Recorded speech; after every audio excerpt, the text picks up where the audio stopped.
Today, we are going to be going over one of the most useful tools I own, and that's welders. Specifically, if a welder's worth it to you as a hobbyist or a creator.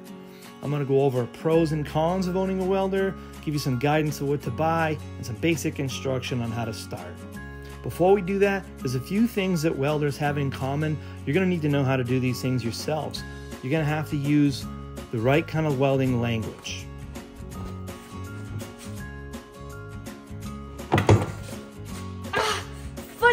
Sugar. Oh. The number 2 most common thing I see is that welders are known for their hygiene. Jimmy, did you just get off a long shift?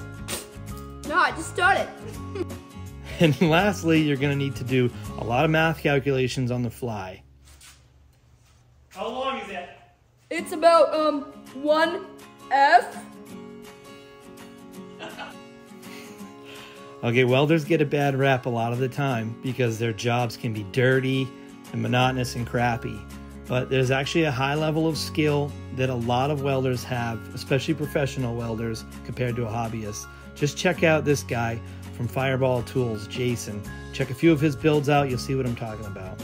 No, honestly, one of the best things I think welders have the ability to do is they are artistic. Think about it. You're essentially using a drawing motion to achieve a weld. You don't need to be an amazing artist, but you do need some artistic ability, and that will bring you a long way when you're first starting out. Welders' movements are smooth and steady and consistent. Take this for example. If you can't draw a straight line, you're in trouble. Most welding is a motion of circular motions, touching both sides of the metal that you're trying to weld together. Keep your circles consistent, and that's what's going to make a really gorgeous looking weld. All right, let's talk about the pros. The number 1 benefit from owning a welder is its versatility. You can now literally attach metal to metal, and there's 1,000 things you can use that for. The second benefit to me is the cost to value ratio.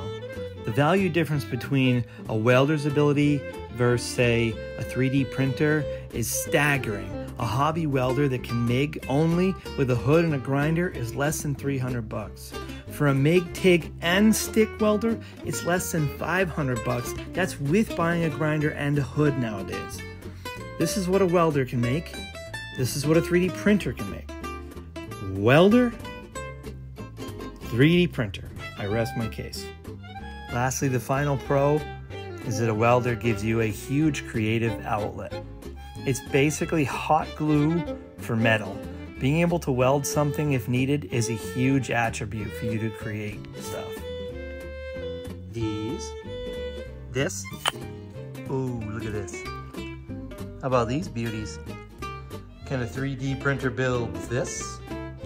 All right, let's go over the cons. There are some cons. It does actually cost some kind of money. You can't be completely broke to do this. If you want, you could spend $5 grand for a more professional setup, but you don't need to.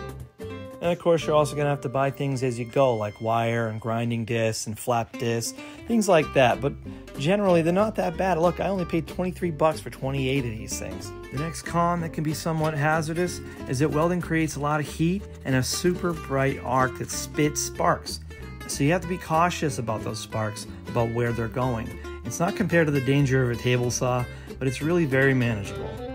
Wear a proper hood and some PPE and you'll be just fine.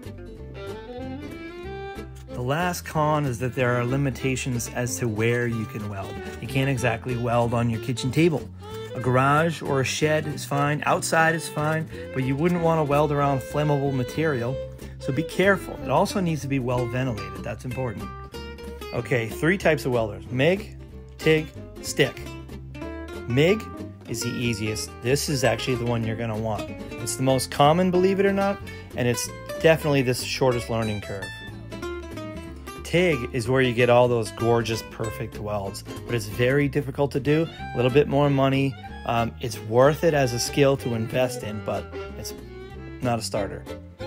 Now, stick is the oldest style, and it's the most well-known, but it's actually not the most used nowadays. It's really better for like larger gauge material, things like that. You wouldn't be trying to weld sheet metal with a stick. So what do I need to weld? Alright, here are the essential things that you're going to need if you want to try welding. You need to buy yourself a welder. Buy a MIG welder. It's probably going to come with wire, but if you haven't bought wire, buy flux core wire. And the second thing is a hood. That's it. The way a MIG welder works is you have your gun. It runs that wire through the gun, and then it wants to find ground, like all electricity does, with your ground clamp. So essentially, all you're doing is you're sending electricity, I'll simplify it, through this piece of metal, and the metal is connected to ground, which is why you get your arcing, okay? It's that simple. All right, now you get your auto darkening hood. That's the one main thing. To add to it, you're gonna want some safety stuff, right? You're gonna want a grinder, you're gonna want maybe a respirator, paper or other, and then you're gonna want some earplugs and some safety glasses, just general things. But in all reality, if you wanted to weld, you could barehand it and just use the hood. Now, showing how to weld is not exactly easy when you're welding, because all you see is just a blue flame. You don't actually see the little minute areas of where I'm going and how I'm doing that, where I'm starting and stopping. You don't see any of that. It's fun to watch, but it's only eye candy. It doesn't actually teach you anything. So if you are going to buy a welder, I'm going to show you how to actually perform the weld by not, and this is crazy, by not welding. First, you would start by taking your metal and you would tack both sides. Just a little, one here, one there. That's it. After it's held together, because it will warp, then you start with circular motions. You want to keep the actual MIG gun about 3/4 of a way. Make sure that the tip of the wire is what's making the contact, not the gun. Keep in mind, if you're welding a larger material with a smaller material, you're going to want to keep most of your time up on the larger material and kind of drop down every once in a while. Now watch this. I mentioned hot glue before. Hot glue is literally exactly like welding. It even holds the same pattern.